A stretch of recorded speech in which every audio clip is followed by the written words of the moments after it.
नमस्कार। इस वीडियो में हम बात करते हैं देश में बढ़ रही कट्टरता और उसके समाधान के बारे में। अभी रिसेंटली न्यूज़ आई है कि राष्ट्रीय सुरक्षा सलाहकार अजीत डोभाल जी कुछ मुस्लिम सूफियों से मिले हैं और उन्होंने बहुत बड़ी बैठक की है और कुछ स्टेटमेंट भी दिए हैं। उनका कुछ भाषण भी आया है जिस पर कुछ लोगों ने विरोध भी किया है। हिंदुओं ने भी विरोध किया है, कुछ मुस्लिम भी नहीं सहमत होते हैं। तो इसमें ऐसा है कि जब कट्टरता देश में इतनी ज़्यादा बढ़ गई है कि खुलेआम गले काटने की धमकी दी जा रही है, खुलेआम सर तन से जुदा हो रहे हैं। एक नहीं, दो नहीं, कई सारे लोगों के साथ हो चुका है। आप किसी का समर्थन नहीं कर सकते, किसी समर्थन करने वाले का दूसरे का समर्थन नहीं कर सकते, समर्थन करने वाले के समर्थन वाले करने वाले के उसका दूसरे का समर्थन नहीं कर सकते। इतनी ज़्यादा इस देश में जहाँ पे इतनी असहिष्णुता की बात होती थी पहले छोटी छोटी बातों पर, इतनी ज़्यादा जब असहिष्णुता हो रही है तो कोई बात नहीं कर रहा कि देश में असहिष्णुता बढ़ रही है। ताज्जुब है।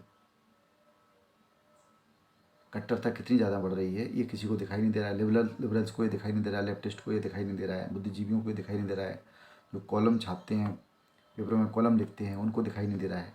जो बड़े बड़े आइकन्स हैं, जब तक वो आगे नहीं आएंगे तब तक ये मुहिम कैसे आगे बढ़ेगी। अगर हमारे आइकन्स अब मुझे समझ में आया ये बात कि हमारा देश बर्बाद क्यों है। जब तक देश के आइकन्स उनकी सोच अच्छी नहीं होगी तब तक देश का स्थिति ऐसी रहेगी। क्यों?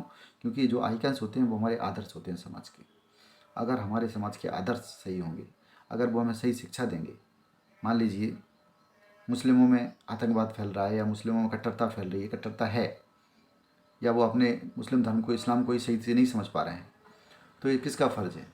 या तो मौलानाओं मौलवियों का फ़र्ज़ है या फिर जो बड़े बड़े बॉलीवुड के स्टार्स हैं, उनके बड़े बड़े नेता हैं, उनके और बड़े बड़े सेलिब्रिटीज़ हैं, किसी अन्य सामाजिक पदों पर बैठे हुए लोग हैं मुस्लिम समाज के, उनको आगे आना चाहिए और उनको सही और गलत को स्पष्ट करना चाहिए। जो कट्टरता फैल रही है उसका विरोध करना चाहिए।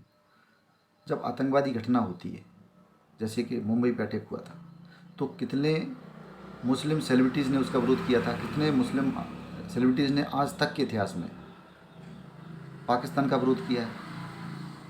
मुझे कोई याद ही नहीं आ रहा है। क्यों भाई? पाकिस्तान मुस्लिम मुल्क हमारा दुश्मन मुल्क है, घोषित नहीं है लेकिन अघोषित रूप से मुल्क मुस्लिम मुल्क जो है वो हमारा दुश्मन मुल्क है।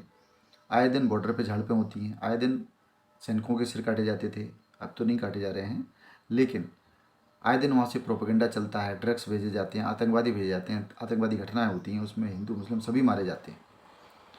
इसके बाद भी कोई भी मुस्लिम लीडर या मुस्लिम कलाकार बॉलीवुड का या ऊंचे पदों पर बैठे हुए मुस्लिम लोग, कोई इसका विरोध क्यों नहीं करते हैं?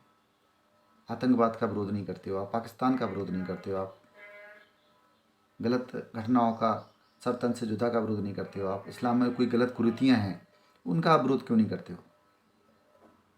आमिर खान ने सत्यमेव जयते नाम का सीरियल बनाया था, उसमें हिंदुओं की बहुत सारी कुप्रथाओं की चर्चा की थी, हिंदुओं ने उसको पसंद भी किया। लेकिन ऐसा आप मुस्लिम के साथ क्यों नहीं करते? मुस्लिम धर्म में कमियाँ नहीं होती, हलाला नहीं होता है, ट्रिपल तलाक नहीं होता है, उसका विरोध करते आप। ट्रिपल तलाक का विरोध करना चाहिए था आपको, हलाला का विरोध करना चाहिए था। माइक की इतनी तेज़ आवाज़ें होती हैं, लोगों की नींदें उड़ जाती हैं, उसका आपको विरोध करना चाहिए था कि इसकी क्या आवश्यकता है। अल्लाह को मनाना है, अल्लाह को आपको नवाज अदा करनी है तो अपने हिसाब से करिए। आप सरतन से जुदा का जो अभियान चल रहा है इसका कोई विरोध नहीं कर रहा है, सब चुप बैठे हैं। कट्टरता के विरोध में जब तक आप लोग नहीं आएंगे तब तक ना तो कट्टरता खत्म होगी, देश में लड़ाई झगड़े होंगे। तो इसलिए अजीत डोभाल साहब ने जो कदम उठाया है वो बहुत सही है कि सूफ़ी एक ऐसा मत माना जाता है मुस्लिमों में जो कि कट्टर नहीं होता है, अपेक्षाकृत वो उदार होता है, सब धर्मों को साथ लेके चलता है। और हमारा देश भारतवर्ष तभी उन्नति करेगा जब सब धर्म साथ में चले। ऐसा कोई भी हिंदू नहीं चाहता है कि आप लोग ख़त्म हो जाए। सभी ये चाहते हैं कि आप देश के वफादार बन के रहें। आपके लिए देश प्रधान होना चाहिए, देश का संविधान प्रधान होना चाहिए, आप तो अपने संविधान को ही अपने हाथ में ले लेते हैं कि हम सर तन से जुदा करते हैं। ऐसा तो शरिया में भी नहीं लिखा है। शरिया जिन देशों में लागू है ऐसा उसमें भी नहीं होता है, आप वो भी चलने दे रहे हैं। तो इसलिए और दूसरी आवश्यकता ये है, मुस्लिम धर्म में जब तक सुधार नहीं आ पाएगा, इस्लाम जब तक मीन्स कट्टरता की उससे बाहर नहीं आ सकता, जब तक आप इस्लाम में महिलाओं को आगे आना चाहिए, महिलाओं को प्रॉपर सम्मान देना चाहिए, महिलाओं को पॉलिटिक्स में आना चाहिए, मुस्लिम महिलाओं को भारतीय राजनीति में एक्टिव हो जाना चाहिए। मुझे ऐसा लगता है कि मुस्लिम समाज में अगर महिलाओं को बराबरी का दर्जा दिया जाएगा, सम्मान का दर्जा दिया जाएगा, राजनीति में उनको आने का मौका दिया जाएगा, तो समाज में एक बहुत पॉजिटिव चेंज आएगा। मुस्लिम समाज में बहुत पॉजिटिव चेंज की ज़रूरत है और वो महिलाओं के आगे आने से आ सकता है। महिलाओं का सम्मान, मुस्लिम महिलाओं का सम्मान, उनको बराबरी का दर्जा, उनकी गवाही भी बराबरी मानना चाहिए, उनको बराबरी का दर्जा भी देना चाहिए। और जो सूफी मत को मानने वाले लोग हैं या जो और भी मुस्लिम हैं, चाहे वो किसी भी जाति के हों, शिया हों, सुन्नी हों, किसी भी तरह के हों, जो भी लोग कट्टरता का विरोध करते हैं उनको सामने आना चाहिए, जो आतंकवाद का विरोध करते हैं उनको सामने आना चाहिए, जो पाकिस्तान को विरोध कर सकते हैं उनको सामने आना चाहिए, जो सही बात को सही और गलत को गलत कह सकते हैं उनको आगे आना चाहिए। अगर ऐसा करते हैं तो बहुत जल्दी इस देश में सुकून हो जाएगा, शांति हो जाएगी। इसमें फिर प्यार से हिंदू भी रहेंगे, मुसलमान भी रहेंगे, सिख भी रहेंगे, ईसाई भी रहेंगे, लेकिन अच्छे एलिमेंट्स जो हैं, जो सही लोग, सही बोलने वाले लोग हैं, उनको आगे आना होगा। यही इसका रास्ता है। झगड़े का रास्ता झगड़ा नहीं है, लड़ाई का रास्ता लड़ाई नहीं है। मुस्लिमों ने सर तन से जुदा करना शुरू कर दिया, हिंदू भी सर तन से जुदा करना शुरू कर दें, इससे कोई समाधान होने वाला नहीं है। इससे बढ़ेगा मामला, इससे कभी ख़त्म नहीं होगा। ये लड़ाई कभी ख़त्म नहीं होती, आपने देखा होगा, अंत में कंप्रोमाइज़ ही होता है।